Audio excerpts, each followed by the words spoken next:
My question has to do with your apparent optimism that the intelligence gathering of the CIA can be improved, when your book paints a picture of the CIA itself being far more interested in covert action than it is in intelligence gathering, and in fact not being particularly good at intelligence gathering. I believe that the role and mission of gathering and analyzing intelligence is a vital one.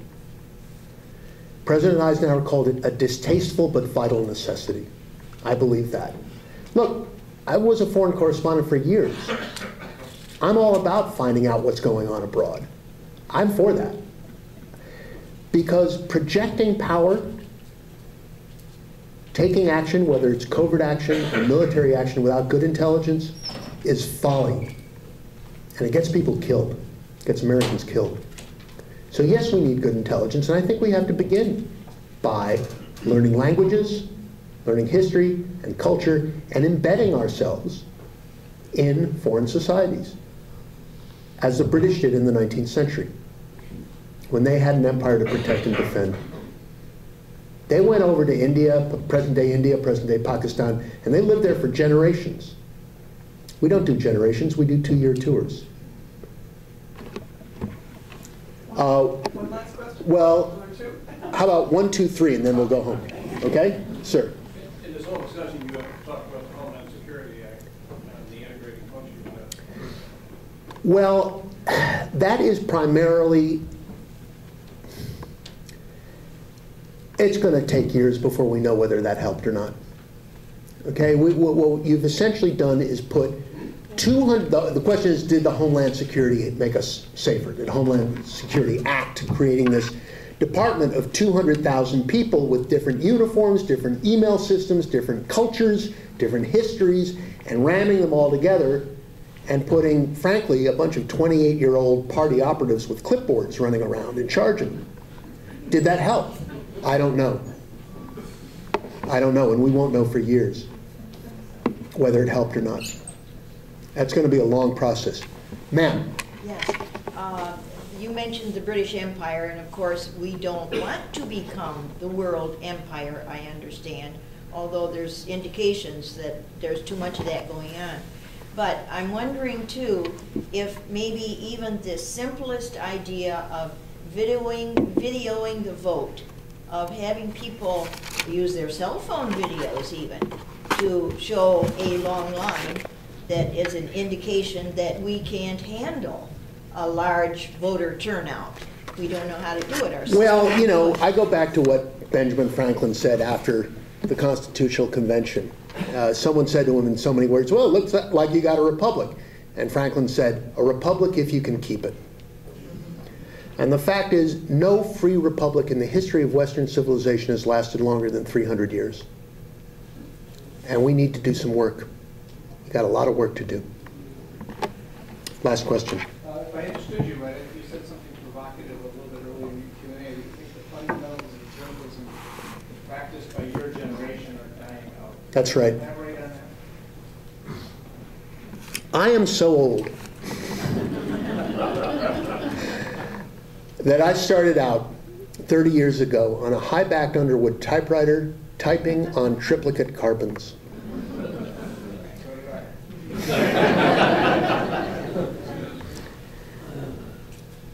The institutions of American journalism are dying. Newspapers are dying all over the country. There are 2, arguably 3 national newspapers left. They are in deep, deep trouble. A newspaper is different from a website. Information is gathered and displayed differently. On a newspaper, when you're writing for a newspaper, for an audience that is literate and has grown up in the tradition of reading newspapers, you have time to think, and your reader has time to read. And on a website, people go skittering over the surface of things and they don't dig in. The writer has no time to think and the reader has no time to read. Journalism is information plus judgment. The dying off of newspapers is gradually removing judgment from the distribution of news. I do not believe that we can survive as, let me rephrase that.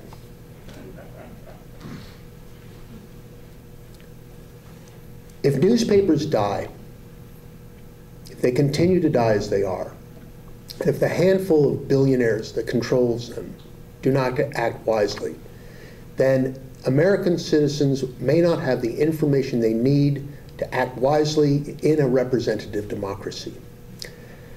And the primary source of information about the government of the United States will be the government of the United States. And that is not a good thing. And on that happy note,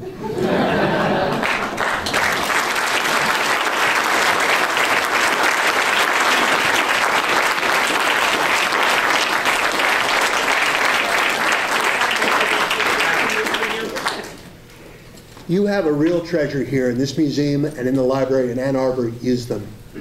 They're great places. Thank you so much.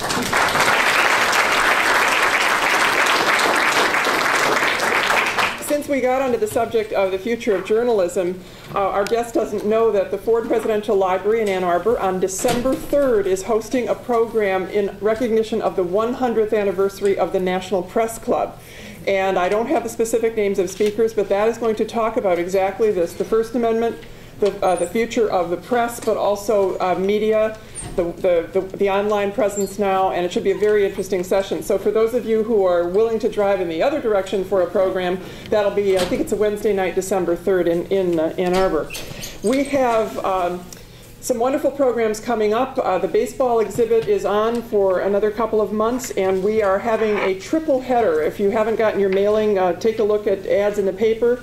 Coming up on Wednesday of this week, you can soothe your election blues regardless of which way it turns out. Come here for new ideas. We are having a Ty Cobb impersonator who has a fabulous reputation. So if you want to have an evening of laughter, he's going to be portraying Ty Cobb, the greatest player that ever played the game.